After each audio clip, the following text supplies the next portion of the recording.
Olá pessoal, vamos para a nossa segunda e última aula dessa revisão, para essa primeira avaliação. Na primeira aula vocês viram os conceitos básicos para necrose e para apoptose, tá? Mas de novo, tá? Tenham em mente, tenham em mente as variáveis, digamos assim, desse processo, né?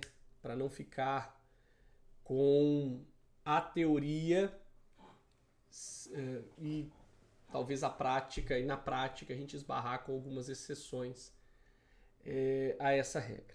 Então, os pigmentos, elas são substâncias que vão ter cor própria, são distribuídos amplamente na natureza e encontrados tanto em células vegetais quanto em células animais, nas quais esses pigmentos eles vão desempenhar funções importantes e específicas. Então, basicamente, o pigmento é toda uma substância que possui cor, tá?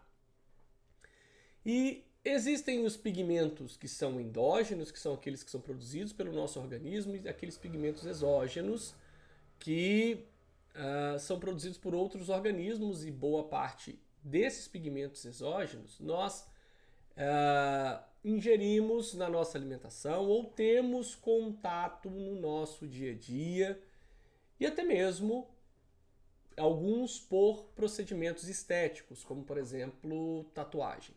Tá? Então, a pigmentação é o processo de formação e acúmulo normal ou patológico de um pigmento no organismo.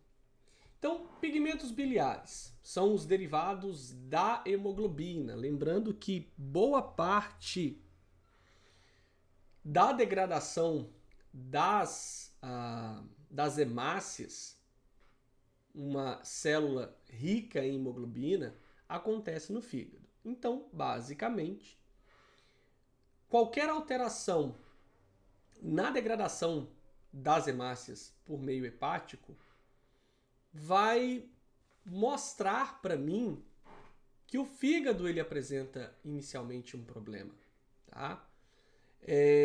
Então, um destes pigmentos derivados da hemoglobina é a bilirrubina. Então, ele é um pigmento amarelo e é o produto final do catabolismo da fração M. Então, o grupo M, que forma a hemoglobina, cujo grupo M tem um ferro ali no meio, que vai fazer essa acepção de oxigênio, essa degradação libera ou produz no processo final, né, a bilirrubina. A formação é pela hemocaterese, tá, que é a destruição fisiológica das hemácias no fígado. É um processo que acontece diariamente, a todo instante, mas as hemácias, enquanto células viáveis, elas vão ter um tempo ali de vida, né, um período médio de viabilidade ali em torno de 100 a 120 dias. Tá? Essa degradação ela é promovida por macrófagos no baço, no fígado, na medula óssea, tá? Por proteínas hepáticas e por concentrações de radicais M, que vão formar a hemoglobina livre, também nesses órgãos, baço, fígado e medula óssea.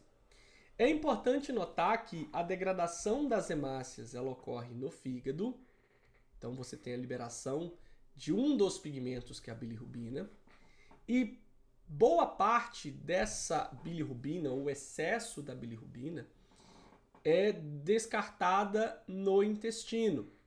E nessa passagem, nesse metabolismo da bilirrubina e nessa passagem da bilirrubina do fígado para o sistema digestório, a bilirrubina se transforma em biliverdina, que é um pigmento que impregna o bolo alimentar e dá essa coloração amarronzada do bolo fecal. Tá? Então, o aumento desse pigmento biliar, no caso da bilirrubina, se dá por degradação da hemoglobina, e o excesso de bilirrubina, o distúrbio provocado pela bilirrubina, causa essa coloração amarelada na pele.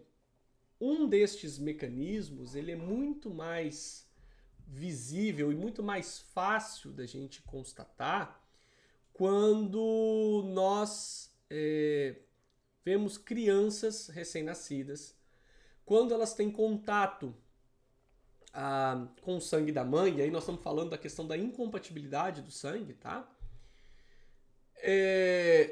Essa degradação maciça das hemácias num recém-nascido, quando os órgãos desse recém-nascido não estão totalmente desenvolvidos e formados, nós temos a impregnação na pele e também nos olhos, né? Isso é icterícia. A icterícia ela é grave porque quando a bilirrubina ela se deposita em órgãos, como por exemplo os olhos, a criança ela pode ter cegueira, o sistema nervoso central ela pode ter uma precarização do desenvolvimento do sistema nervoso, distúrbio de desenvolvimento do sistema nervoso, entre outras condições, tá? Então, tá aí a icterícia enquanto um processo patológico, tá? Ocasionado pela elevação dos níveis de bilirrubina no plasma com impregnação da pele, mucosas ou outros tecidos, tá? Então é muito prudente que ao nascer, quando a icterícia ela é grave, essa criança ela fique, né, numa incubadora de UV em alguns períodos do dia, para que a própria radiação UV na pele quebre essa bilirrubina, não deixando com que essa bilirrubina agora tenha um efeito patológico, tá? Temos a icterícia pré-hepática, hepática e a pós-hepática, dizendo aqui onde esse acúmulo está acontecendo e onde essa degradação da hemácia está acontecendo. Se antes da chegada no fígado, se no fígado ou no sistema corporal como um todo, tá? A icterícia pré-hepática é qualquer agente que causa hemólise do sangue em qualquer área do corpo, tá? Então, isso vai ser preocupante, tá? Quando essa quantidade de bilirrubina liberada excede a capacidade de conjugação e eliminação do fígado, tá? Há um excesso de bilirrubina não conjugada, ou seja, não ligada, tá? Nós temos alguns exemplos: doença infecciosa, doença autoimune, acidente ofídico, né? Por exemplo, o acidente botrópico, onde o acidente da jararaca ele tem muita proteína que esgota os fatores de coagulação do sangue.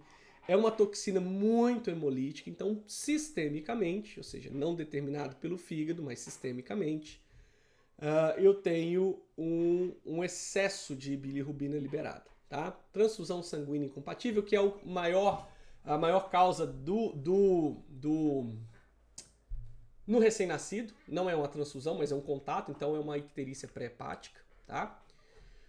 A hepática é quando nós estamos associando a lesão direta no fígado, que impede esse metabolismo da bilirrubina. Então nós temos hepatite infecciosa, hepatite tóxica, cirrose, tumores, no caso as neoplasias, ou que seja, o câncer, tá? A pós-hepática é quando nós temos a obstrução ao fluxo normal da bile, tá? Por exemplo, obstrução por parasitos, xistose, facíola hepática, cirrose, colangite, que é a inflamação do duto biliar, né, onde a bile vai também liberar esse excedente de bilirrubina para o fígado, e também neoplasias. A hemosiderina é um pigmento anormal, microscópico de origem endógena encontrado no corpo humano, tá? Ela possui uma coloração acastanhada, tá? E é derivada da destruição de hemácia. Então, outros radicais da hemácia, além da bilirrubina, são liberados no organismo, e a excessiva destruição de hemácias pode liberar muita hemosiderina, e a excessiva absorção intestinal de ferro também provocar a hemosiderina, tá? Então, a hemosiderose é a presença de o acúmulo de grânulos dourados no interior de macrófagos teciduais.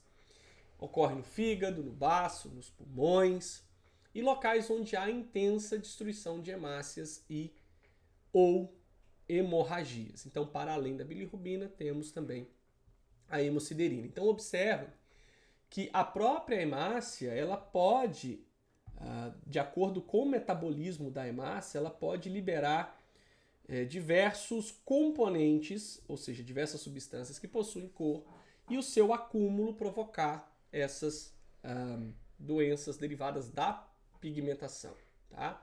As porfirinas, tá, são subprodutos oxidados originados durante o processo da síntese do grupo M, ou seja, da hemoglobina. Tá? A coloração natural é púrpura. Tá? E o acúmulo da porfirina nos tecidos é a porfiria. Tá? E das formas da gente ver a aplicação, né, da porfirina e a porfirina sendo também um derivado da degradação ali, da síntese do grupo M, que está relacionado também à hemoglobina e está relacionado também à hemácia, são as equimoses, né, o roxo, né, o vulgo chamado de roxo, quando nós temos uma pancada, a gente bate uma superfície, esse roxo é porque naquela região nós temos uma intensa lise de hemácias, nós temos um rompimento, um extravasamento de líquidos, sangue, do vaso para uma pequena área. Então, geralmente a pancada ela gera uma coloração avermelhada e ao longo dos dias a degradação dessas hemácias vai liberando diversos pigmentos na região, provocando essa mudança no aspecto da cor. Tá? Então, crianças quando batem numa superfície, caem, esses derivados da degradação das hemácias no local tende a evoluir mais rápido, enquanto pessoas idosas tendem a evoluir de forma mais lenta. Então, da lesão até a normalidade da pele pode variar ali até 20 dias, né? E essa evolução a gente chama de Legrand-Dessoal, que é um parâmetro que nós usamos para classificar o roxo, não só em dias, mas prever também o que nós temos ali de acontecido. Temos a melanina, né, que é um pigmento de tom escuro na pele, é produzida pelo melanócito, tá? E os melanócitos eles são induzidos a produzir muita melanina pela ação dos raios UV, tá? Também temos as ações hormonais e as genéticas, ou seja, indivíduos negros têm não só mais melanócitos, como também os melanócitos produzem mais melanina, o que dá a coloração enegrecida da pele. Pessoas brancas têm menos melanócitos e menos melanina sendo produzida. Tá? E a produção de melanina, né, também está acompanhando, para além da questão genética, né, negros e brancos, mas também um perfil de exposição à radiação ultravioleta. Tá? E a deposição anômala da melanina é a melanose. Por exemplo, nas meninges, na pleura, no coração. Tá? E essa questão da coloração está muito ligado também a queloides, né?